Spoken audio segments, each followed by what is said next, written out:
Let me introduce you to your next best friend. It's called bone broth, and I'm going to tell you it's easy to make. But I'm not just going to tell you, I'm going to prove it. We're going to make a ginger chicken bone broth, something that you need to have at least 1 cup of every day. It's going to be super good for you, and I'm going to tell you all about it.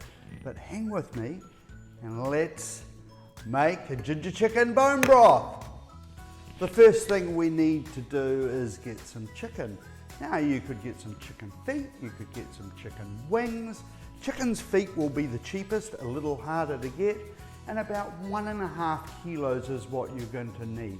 We're going to need 1 carrot, 1 onion, we're going to need a good knob of fresh ginger, we're going to need some celery, and we're going to need some leek and some apple cider vinegar, 1/4 cup in fact.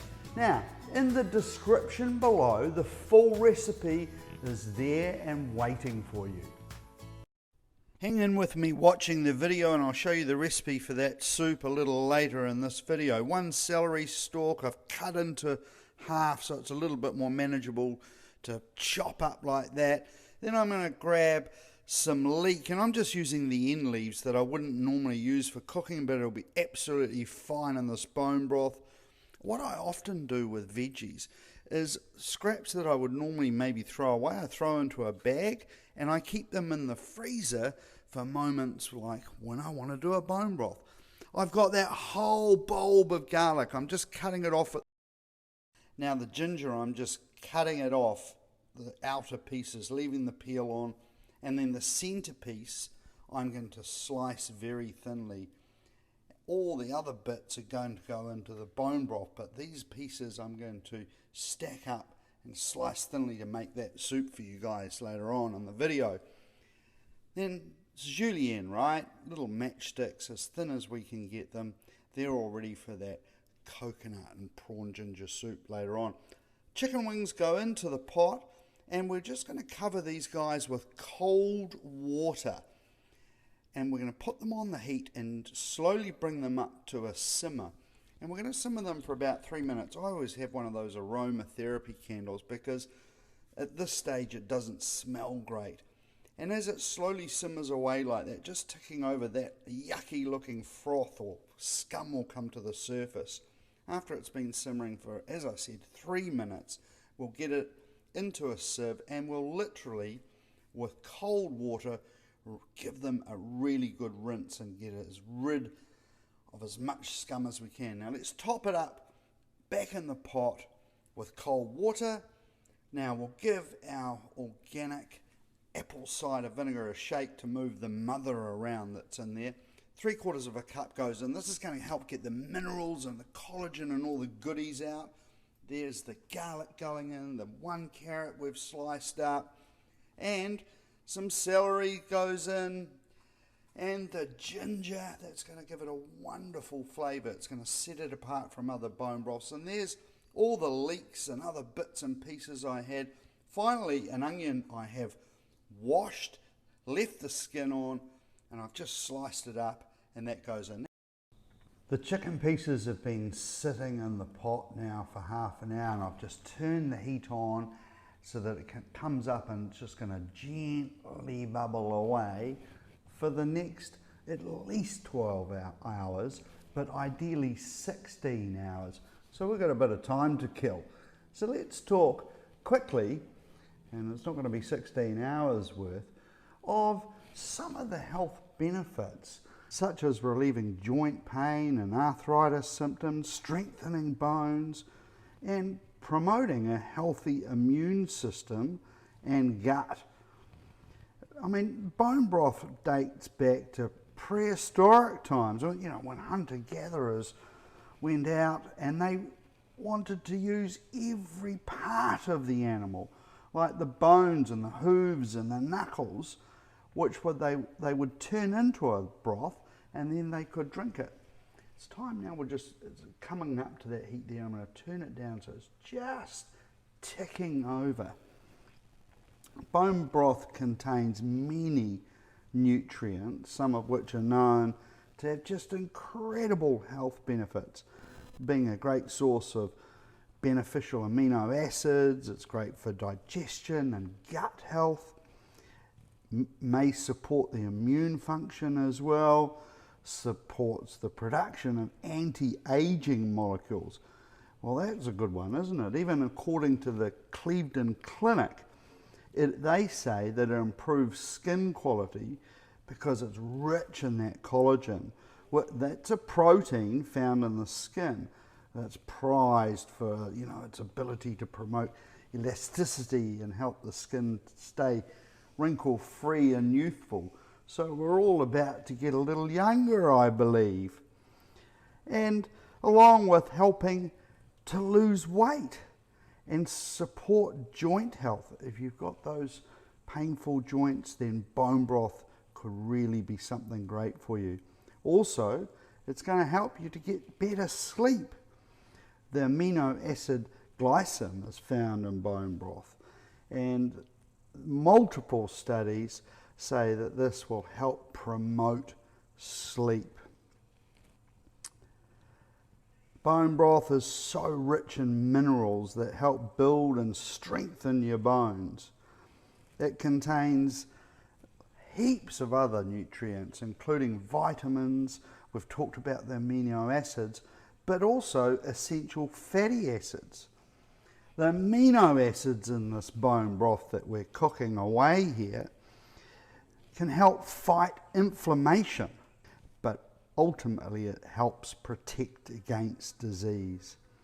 Now there's the gelatin in the bone broth, and that supports healthy digestion and also may be beneficial to people with leaky gut as well as irritable and inflammatory bowel disease.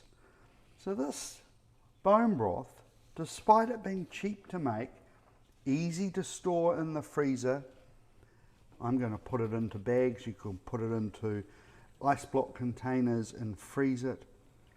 We can make all sorts of things from stews to soups, or just have it on its own. I love to use my Indian seasoning in there. And look out for my Moroccan pork bone broth recipe that will be coming shortly. That's another delicious way to make a bone broth. How often should we drink it? Well, there's not really any straightforward answer. Most people recommend having at least 1 cup, which is about 237 mils of bone broth daily, to really get the good benefits of it. Some people say have 3 cups a day. You can drink bone broth by itself, but not everybody loves the texture and the mouthfeel. So that's when you can enjoy it in different ways, by making gravies out of it, sauces out of it, soups out of it, and casseroles. Super good for us. It's also known to improve skin quality because of the rich collagen that you're going to get out of there, which is a protein found in our skin, in our bones, our muscles, our blood. In fact, as you age, your existing collagen actually breaks down and it gets harder for your body to produce more. Look how good that looks. And it's not going to be that long. It's in the middle of the night and I've got up to check it. I probably didn't need to, but it's just been ticking away. I could add a little bit more water now, but I think it'll be okay. And you note I have not put any salt in there. I'm saving that when it's all done and when I'm about to use it. And that is when I'll start to add a really good salt. And I like to use the Murray River salt because it's mineral salt and it tastes great.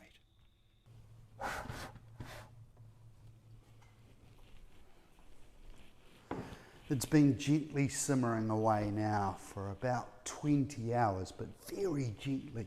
I've got a bowl and I've got a sieve here, and I'm going to put that in the sink, and I'm going to be very careful that it doesn't splatter as I strain it in there and get rid of all the bones that I don't need. And be careful of the steam when you're doing that. Just lean back. There we go. I'll throw that away. And I'll just lift this up and let the last of it come out. Give it a little shake. Wait a moment or two.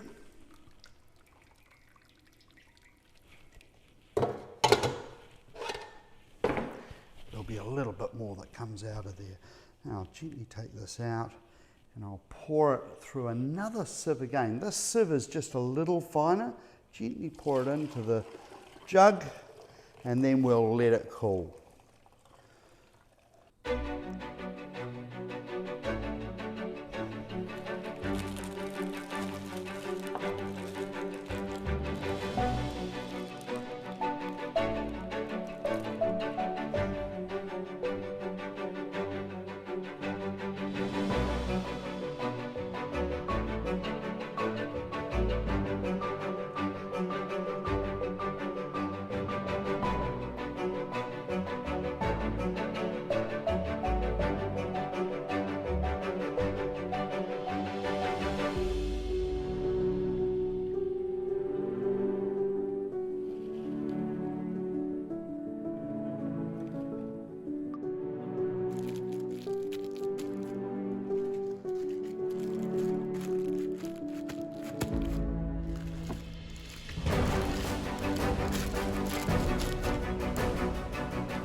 Is now ready for you to use. You just need to season it with a little mineral salt and it'll be ready to go. Or you could make this soup that I'm going to make.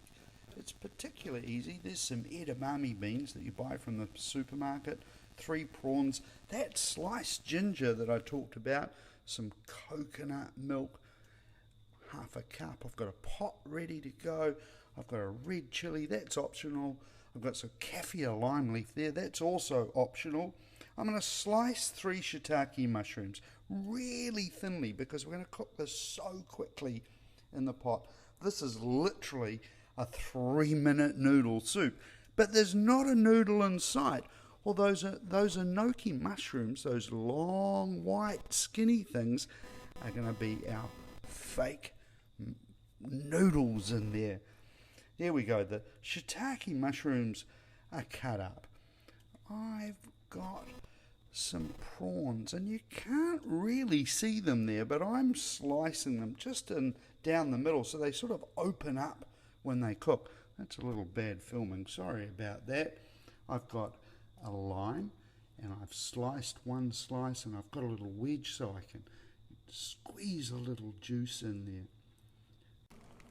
We go with our ginger chicken bone broth. It's a good cup and a half in there. The shiitake mushrooms we slice go in go the edamame beans, and the coconut milk goes in. It's half a cup, and half a teaspoon or a couple of drops extra of fish sauce. Squeeze of that lime, a slice of lime in there, the kaffir lime that I got off the tree goes in. Now the enoki mushrooms, you can buy these from the supermarket, Countdown have them, and they're my faux noodles. A little bit of fun, but they'll add texture. Mushrooms are good for us. There's that ginger. Onto the heat. We'll just let it come up slowly. We don't want it to boil rapidly. I'm going to roll my Thai basil leaves up and slice them really thin. You could use normal basil, would be quite okay, or you could even leave it out. And I'm going for the chili option, and I like the red chili because it gives a little colour. It's not that hot, so it's not going to burn anybody to death. And once it comes up to a simmer, it's time to season it with the Murray River salt. I'll have a taste because it'll be too late once I serve it. In goes the chili and the Thai basil and the prawns, and we're just going to simmer that, stirring it for 1 minute. And then, my friends, it's time to serve it. Happy days.